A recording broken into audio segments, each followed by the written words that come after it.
diplomatic mechanisms are being used, in your point of view, by European partners to support Denmark's position on Greenland sovereignty?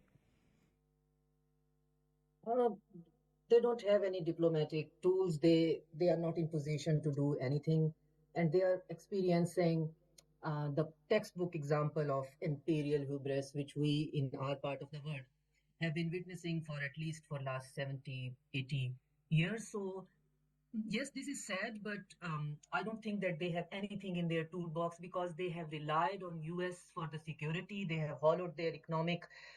structure for the sake of USA, and now when they are facing this thing, they are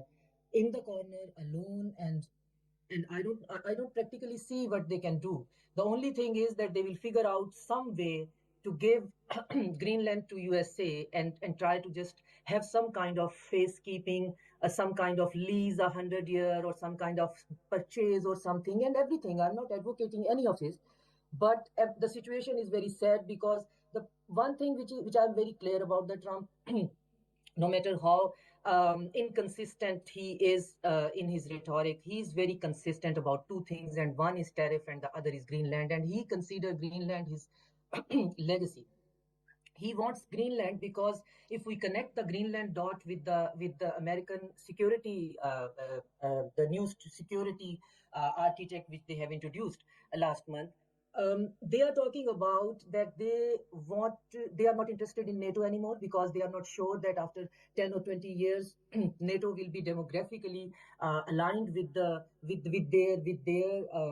wide sphere. So they are not interested in that as well, and they consider Europe as a liability. So they just want to cut this umbilical cord, and they are doing it very painfully. They are not there is no security threat at all, and the sad part is that Europeans are singing this security threat mantra time and again, and they are tuning it with USA, and now they are facing this, that, and now they are saying no, there is no security threat, but this security threat is in the mainstream media, in their rhetoric, in their narrative, that China is attacking us and Russia is going to attack us, and now Trump is using it. But Trump wants Greenland because he wants to disconnect with the Europe and the NATO, and he wants to have that mega thing, and he wants to have that legacy, and he wants to secure the North Atlantic